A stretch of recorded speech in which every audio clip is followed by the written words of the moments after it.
up to a motor racing circuit with the clouds lifting over that glorious view of Table Mountain. And then they start on their way downhill. This one, it doesn't quite show you on the camera here now, but it's downhill to Duckham's. The reverse camber as you go through here, with those tyres really getting and gripping, generally using the British Avon tyre. They come up the short, straight up to the Malmesbury end of the circuit. This is the Sabre sweep. It's a double right-hander, and you do it in one circle. You don't take it in two corners. They go through it at mighty speed. There's the tyres that are waiting for if you make a mistake. They're about 150 metres from the corner, and the famous Killarney blue gums. If you have lost it altogether, they're waiting for you. As you go down the Audi straight, it's about just over half a kilometre. It's called a straight. It doesn't look like it to us now, but in fact when you are in the motor car, it's fairly straight as you come down. They leave the Sabat sweep and they come down Audi straight down into Stanley Corner.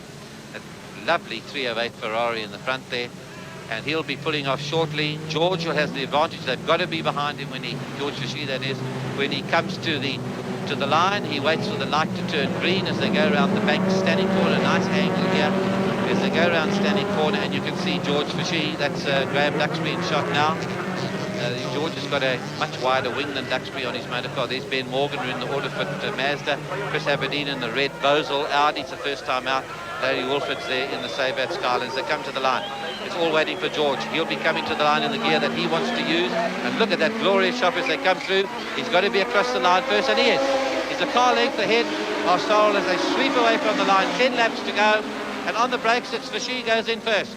Duxbury's right in his tail. Sorrell's trying to use that four-wheel drive. It's a two-wheel drive Ford. It's a four-wheel drive Audi going right around him, and George has just closed the door on him. I think they tipped each other. They went away, but George has held the advantage onto the brakes. Sorrell's going to try and go around the outside. Watch this for driving. This is one of South Africa's most successful racing Springboks for sure. Oh, and he's losing it there. Sorrell van der Merwe is really using that four-wheel drive Audi and giving it everything it's got. Third man is Chris Aberdeen. Fourth is Graham Duxbury, former South African single-seater champion, as he goes down through Duckham's. That's the fourth man. And George Fishy, he's got the horsepower. He's got to get it down on the road. The four-wheel drive. It's got power steering, that Audi too. It's a very sophisticated motor car. He's second, and then third is Aberdeen in the Bosel Audi. Then it's Graham Duxbury, and then it's Ben Morgan who's leading the Class B cars up to 3,600cc. And behind him he's got the Gearmax Skyline of Jan Coetzee. Onto the brakes. Is Sorrell going to try and go round? Is he just summing him up? Around Stanek for the first time of 10 as he exited. That Ford certainly gets the power on the road. Now those four-wheel drive wheels start to really pull the Audi along as he comes round in front of the pits for the first time. One lap has gone, and it's Fishy getting away. He's got two car lengths. Now it's heavy onto the brakes as they go under the Goodyear Bridge. There they are under the Goodyear, and he's still got it. George Fishy was telling us last night if he can keep the pressure on Sorrell, the Audi is going to overheat it right on the thin red line.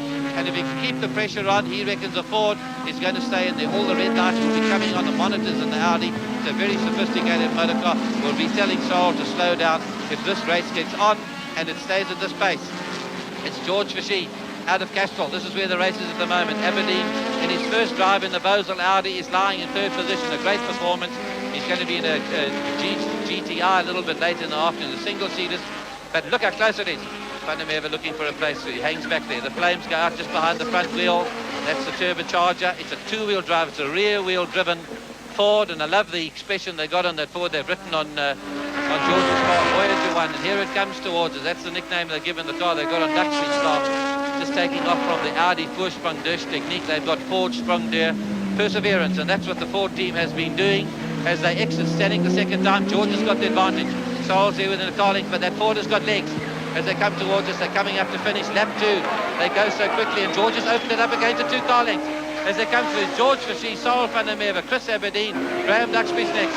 Dit is hoendervleis motorvleidrenne hierdie wat ons sien op Killarney vandag, en dit is waarvoor die 10.000 of meer mense kom kyk uit op Killarney om te sien wat gaan gebeur in hierdie stryd tussen die 2 Audis en die 2 Fords. Op die oomblik is dit die Ford wat die voorsprong het. George Fishy wat alles in sy vermoë doen om Sorrell van der Merwe van hom al weg te hou, en Sorrell van der Merwe wat alles in sy vermoë probeer doen om by George Fishy verby te kom. Maar George Fishy is gewoond aan kragtige motors. Hy het al reeds verskeie kere in die buiteland in sportmotor gejaag, so ook Sorrell van der Merwe. En dit is weer van die slimste en mees ervare hoë spoedkrag motorwedrenjaars in Suid-Afrika hierdie. George Fishy en Sorrell van der Merwe, en hulle het al 'n ongelooflike groot gap opgemaak tussen hulle en die man in die derde plek. Sarel van der Merwe se spanmaat Chris Aberdeen wat vir die eerste keer in sy lewe so kragtige motor soos hierdie bestuur. Chris Aberdeen op die oomblik nog steeds in die derde plek.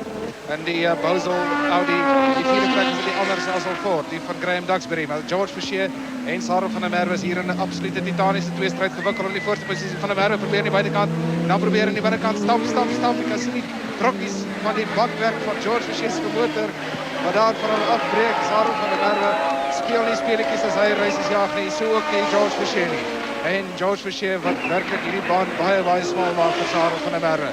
As reeds 3 rondes verby en enigiets kan nog gebeur, ek kan vir die waarborg dat dit waarskynlik nie die volgorde is waarin hierdie manne gaan eindig. Hierdie motors is absoluut tot op die grens van hulle vasdrap vermoë.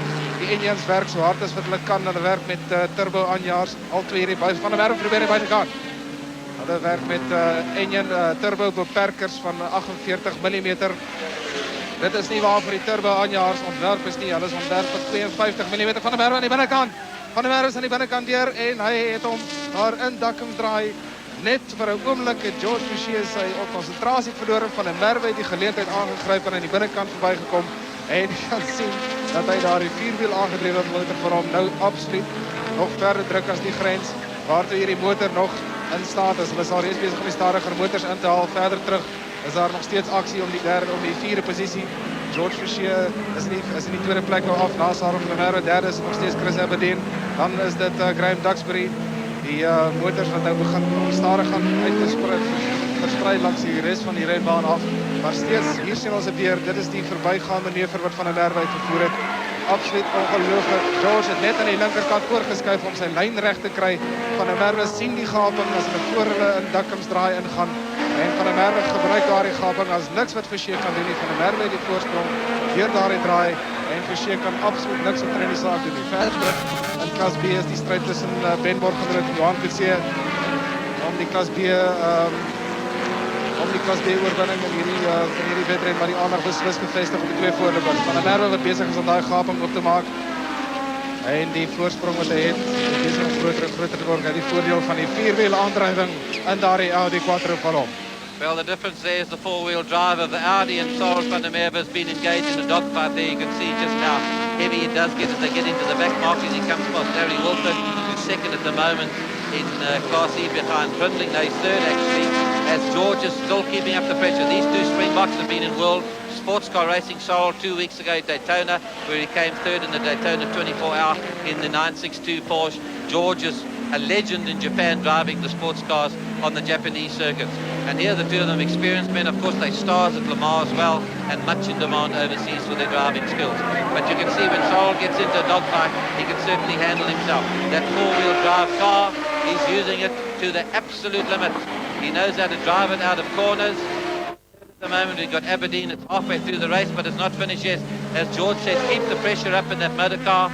Remember last year we had the Audi, he went over 1 or 2 curbs and broke drive shafts. And George says, keep the pressure on Sarel, and he might start to go slow near the end of the race, and that's just what he's doing. But you can see the difference with the four-wheel drive. It's got power steering. It's very light on the steering, whereas the Ford is a lot heavier to drive, more physical motor car. And Forshey is giving it everything he's got there as he goes around Dakkum. That's the turbocharged charger there, spitting back through the exhaust, which is just behind the front wheel. Van der Merwe's exhaust comes actually on the floorboard where you normally have a passenger. Both left-hand drive cars, as you can see, and they only do it this way so they can fit all the bits and pieces under the bonnet. But Sarel's exhaust actually exits under the normal driver's door. That's on the right-hand side of the car, and you'll see it all be spitting as it comes down there as he drives into standing corner. Here's the third man. Here's Chris Aberdeen as he thunders and squeaks into the corner. These most spectacular cars to watch. And Aberdeen giving a great performance of himself in his first ever Wesbank South African Saloon Car Championship race. So he's keeping in the picture, well within his limits. He loves driving that motor called Graham Duxbury. Is in fourth position just behind him in the second of the Sasol Fords. We've had the 6th lap. We've just got over 14 kilometres of this race remaining. And what spectacular cars we've got on these circuits. Tony Viana's not here in the Winfield BMW. Unfortunately, they've retired that car. And in Class B, a little further back, we've got Ben Morgenrud being followed by about 50 metres behind by the Gearmax Skyline of Johan Coetzee. Morgenrud, of course, in the Autofit Mazda. And lovely shot there of Machies sending it round. They're still keeping that Audi within sight. His tactics are not quite paying off. Sorrell's starting to open up the gap. He's got another 2 car lengths. A little further back, we've also got Dave Repsol fighting it out with Peter Lance. And Ray Wolford is now is leading in the little Autocrypt Golf. He's leading Class C, that's 1300cc class. And here's Aberdeen coming down to standing now. Morgan Rood is, there's Duxbury, and then Morgan Rood just behind. Here's Duxbury, Graham Duxbury, South African single-seater champion. He also shared a sports car at Daytona with Sorrell in 1984 when they pulled off that victory at Daytona. 3 South Africans. There was Tony Martin, there was this man, Graham Duxbury, and Sorrell van der Merwe winning Daytona. A proud moment there, the Daytona 24 race. So he's a great driver as well. He comes through in 4th position as he throttles back and goes down through the gearbox 4 holes away. Graham Duxbury wat nie baie gelukkige wedren het nie. Dit lyk of daar nie heeltemal genoeg krag is in sy motor nie. Hy is op die oomblik in die 3de plek, 'n veilige 3de plek in klas A. Voorloper in klas B nog steeds Ben Morgenrood wat sopas hier sy 6de ronde voltooi. Kort agter hom is dit Johan Coetzee in klas D. Is dit George Besuitnout. Klas C is Peter Lance nog steeds die voorloper. Hy het al reeds verskeie kere in klas C gewen. Hy was ook al die gemodifiseerde sedan motor kampioen in Suid-Afrika. Klas D, George Besuitnout, klas E, Ray Wolford. En dis die klas voorlopers. Ons kyk nog steeds na Graham Duxbury op die oomblik in die Sasol Ford Sapphire. Plaaslik ontwikkelde motor hierdie, wat absoluut uniek is in die wêreld. En die manne van Ford en Sasol wat werk nou die afgelope paar maande baie hard gewerk het. En hierdie motor wat nou begin betroubaar word, nadat hulle verlede jaar nie te waffers gevaar nie. Dit moet 'n mens verwag natuurlik as motor onder ontwikkeling is. En terug weer by die voorloper. Hy kom by George Besuitnout verby. Dit is George Besuitnout aan die linkerkant in die Nissan Sentra. Wat die op die oomblik die voorloper is in klas D. Sorrell van der Merwe nog steeds aan die voorpunt van hierdie wedren. Enigiets kan natuurlijk nog gebeur, want hoe verder hulle gaan in hierdie wedren, hoe meer begin die bande warm word, hoe meer begin hulle vasklou vermoë verloor, en hoe meer versigtig moet die renjaer jaag om seker te maak dat sy motor op die baan bly. Ons het al verskeie kere gesien dat van der Merwe van die buitekant van die baan gebruik maak, die stof staan, en dit is natuurlijk glad nie goed vir die bande nie. En mense sal moet sien wat aan die einde van hierdie wedren gebeur. Van der Merwe wat lyk visueel gesproke of hy soos ietjie stadiger ry is as voorheen. George Versheen natuurlik dieselfde soort van probleme. Dit is baie warm in daar in motor. Die engines werk soos ons net gesê het tot absoluut op die grens van hulle vermoë. En Versheen sal moet op versigtig wees. Dit lyk of Chris Aberdeen besig is om nader aan hom te skuif. Dit lyk of Chris Aberdeen en die ander Audi, die Bosel Audi, besig is om nader te skuif aan George Versheen, wat op die oomblik in die 2de plek is. Van der Merwe wat hier 'n gemaklike voorsprong het. Kom af in die hoogbouwvak hier onder ons kommentaar op verby. En die stoel werklik die dreuning soos hulle by ons verbykom. Van die kragtige engines is die laaste ronde van der Merwe wat as hy die motor op die baan kan hou, hier 'n gemaklike oorwinning gaan behaal. Daar is natuurlik nog 'n uitdun in hierdie wedrenne vandag hierso. Dis die eerste uitdun van 2. En hulle sal dan, as die volgorde waarin hulle eindig, sal hulle dan wegspring. Van der Merwe weer eens deur Castrol Drive vir die laaste keer in hierdie wedren van 10 rondes, 33 km altesaam. Pragtige dag hier vandag. Ons het verwag dat daar reën gaan wees. Die weervoorspelling het vanoggend so gesê, daar het niks van gekom nie. Dit is 'n heerlike koel dag met 'n briesie wat hier uit die weste uitwaai.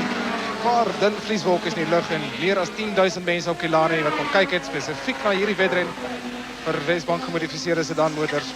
En weer eens is dit Sorrell van der Merwe wat hier gemaklike oorwinning gaan behaal af in die Audi Powervak vir die laaste keer. Kort agter hom dan in die 2de plek. Daar kom hy dus George Versheen met Chris Aberdeen in die 3de plek. En in die 4de plek is dit nog steeds Graham Duxbury. Hier kom hulle weer Stanley Kraai vir die laaste keer.